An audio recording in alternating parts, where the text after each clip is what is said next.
Good day sa inyong lahat, mga friends all over the world. Okay, ito na naman si Kuya Fide.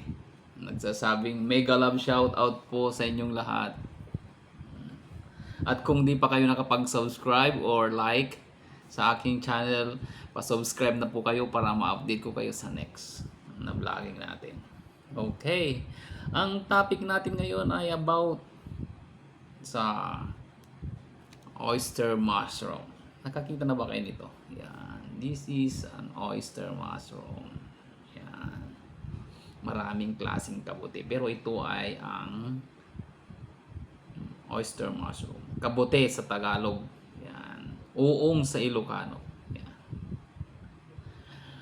Alam nyo ba na ang oyster mushroom ay isang essential mushroom with multiple virtues? Yan. Ito, multiple virtues. Yan. Yan. This is a versatile, nutritious mushroom that are gaining popularity yan, around the world, lalong-lalo na sa mga kusina. Yan.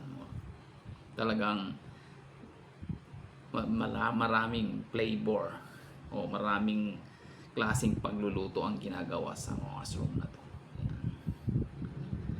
Not only do this mushroom has a delicious flavor, but they also rich in essential nutrients and offer many health benefits. Here are everything you have to know about the incredible mushroom. Okay.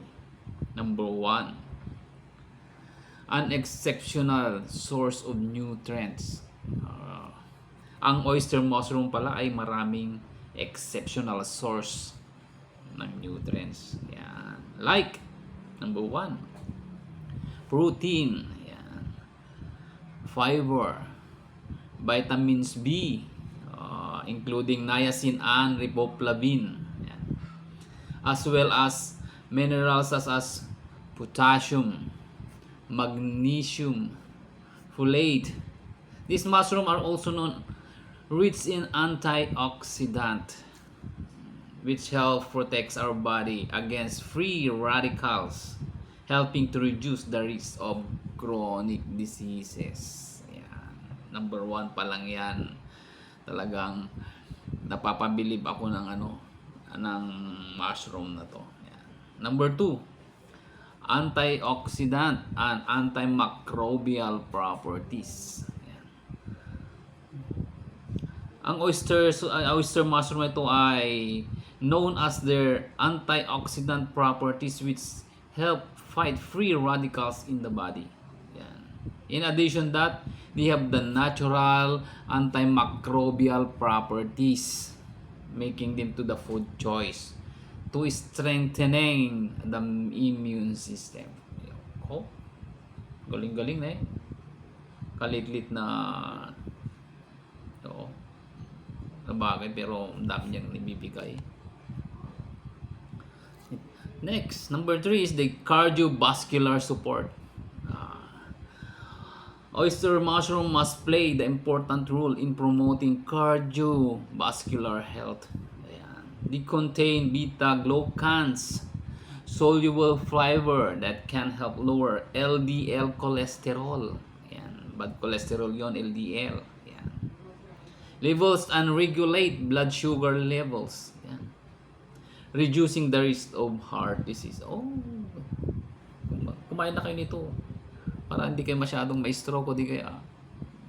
Ayan. Next, oyster mushroom also has the anti-inflammatory medicinal properties. Yan. Yan. It contains bioactive compounds such as polysaccharide which had been shown to have anti-inflammatory effects. Ang lalim.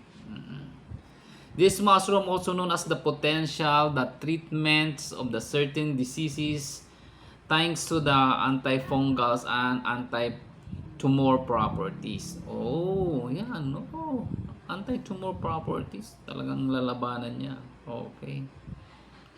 The researchers also suggested that The role of diabetes management of oyster mushroom is very important because it managed by the lowering blood sugar and increasing insulin levels. Yan.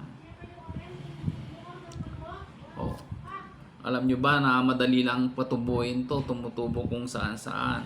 Pero yung iba kinocultivate na. Yan, mayroon na silang farm na tatamnan. Yan. Very in demand ito sa market, sa mga supermarket, ganyan, sa wet market, very important po ito. Yan. Marami pa pong ibang nutrients o ano na ibibigay ng mushroom. Kaya kumain po tayo ng kabuti, o di kaya uong. Yan. May kasabihan po tayo na ang ayaw kumain ng kabuti ay kulang sa sexy. Yan. Maraming salamat po. Ito na naman po si Kuya Fide at nagsasabing good day at magandang buhay sa ating lahat.